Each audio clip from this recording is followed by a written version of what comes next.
మీరందరూ సజీవ సాక్షులు. గన్నవరం ఆఫీస్ తగలబెట్టిన దాంట్లో మీరందరూ కూడా చూశారు. అది నేను ఆ రోజు రాష్ట్ర పార్టీ అధ్యక్షుడిగా ఉన్నాను. చాలా బాధపడ్డాను.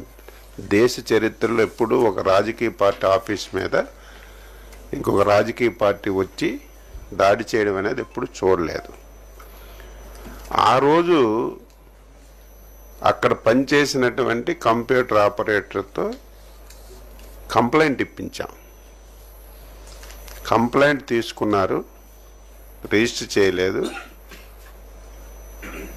అక్కడ ఎవరైతే మా కార్యకర్తలు ఉన్నారో వాళ్ళందరికీ అరెస్టులు చేశారు. ఈవెన్ మహిళను కూడా చూడకుండా. కళ్యాణ్ అని చెప్పి మీకు ఐడియా ఉంటుంది. నెలల తరబడి జైల్లో పెట్టారు. మేము వచ్చిన తర్వాత చట్ట ప్రకారం ఆ రోజు ఉన్నటువంటి కంప్లైంట్ మీద కేసు రిజిస్టర్ చేసి ఎవరు అందులో ఇంటర్ఫియర్ అవ్వలేదు. ఏం జరుగుతుందో కూడా అడగలేదు. ఎందుకంటే దానికి సీక్రెసీ ఏం లేదు. వీడియోస్ అన్నీ ఉన్నాయి, సీసీ కెమెరా ఫుటేజ్ అంతా ఉంది. అవన్నీ చూసి కేసు కట్టి పోలీసులు వాళ్ళ పని వాళ్ళు చేస్తున్నారు. 3 రోజుల ముందు నేనే ఆశ్చర్యపోయాను. అసలు కంప్లైంట్ ఇచ్చినటువంటి వ్యక్తి విత్డ్రా చేసుకున్నాడంటే కోర్టులో నేను ఆశ్చర్యపోయాను. మనసులో అనుకున్నాను నేను, ఇది ఏదో ఒకటి జరిగి ఉంటుంది. భయపెట్టుంటారా, ఫ్యామిలీని చంపేస్తామని ఉంటారా, విత్డ్రాలు చేసుకోకపోతే నువ్వేమైనా ఈ సమాజంలో ఉండవని ఉంటారా, నా మనసులో నేను అనుకున్నాను. కానీ బయట పెట్టలేదు. నిన్న చూసేసరికి కంప్లైంట్ ఇచ్చిన తర్వాత నేను ఏదనుకున్నాను అదే జరిగింది. ఎక్కడైనా ఉంటుందా? ఒక పార్టీ ఆఫీసులో పనిచేసిన వ్యక్తి,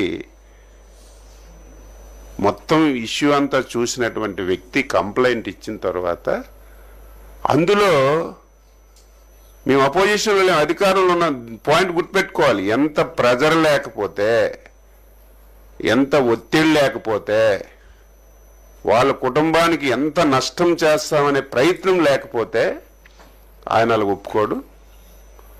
అది కూడా నేను మార్నింగే చూశాను. వాళ్ళ తల్లిదండ్రులు వాళ్ళు కంప్లైంట్ ఇచ్చారని.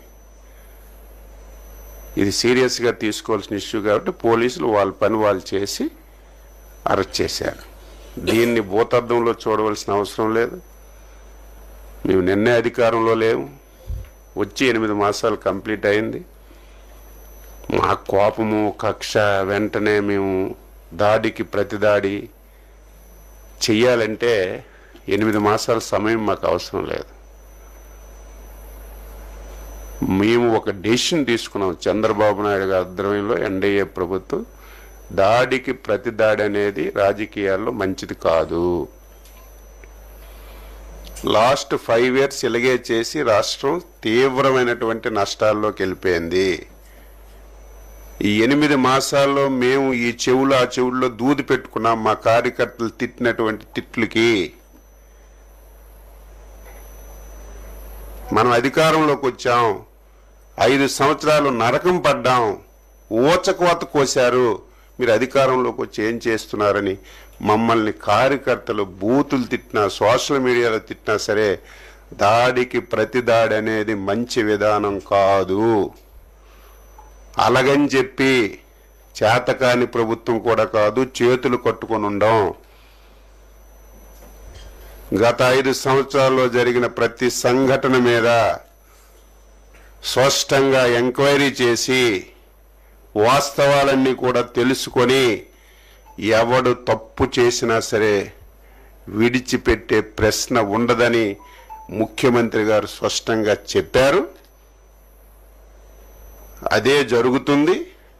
కానీ కక్ష సాధింపు చర్యగా మేమేది చేయడానికి ఇష్టపడం, భవిష్యత్తులో కూడా ఉండదు. కానీ తప్పు చేసిన వాడు తాత్కాలికంగా తప్పించుకొని తిరగొచ్చు తప్ప ఏదైనా ఒక రోజు చట్టానికి లోబడి శిక్ష అర్హుడవుతాడు. ఈ రోజు కూడా అదే జరిగింది. నేను ఇంకా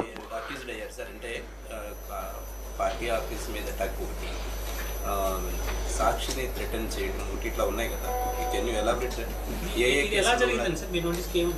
అంటే నేను పూర్తిగా వినలేదు. నేను అంటే నా మనసులో అనుకున్నాను, నేను ఒక అనుభవం గల వ్యక్తిగా ఇట్స్ సంథింగ్ దేర్, ఏదో జరిగి ఉంటుంది అనుకున్నాం. పోలీసులు ఆ లైన్లో చేశారా లేకపోతే వాళ్ళే, ఇప్పుడు నేను ఇంకా నాకు ఇన్ఫర్మేషన్ ఏంటంటే ఆ అబ్బాయి తల్లిదండ్రులు వచ్చి కంప్లైంట్ చేశారు, ఇమీడియట్గా విత్డ్రా చేసుకోకపోతే ప్రాణాపాయం ఉంటుందన్నారు, బండ బూతులు తిట్టారు.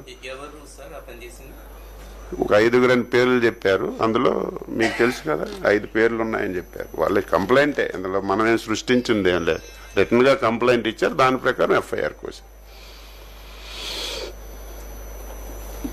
ఓకే, క్లారిటీ వచ్చింది కదా.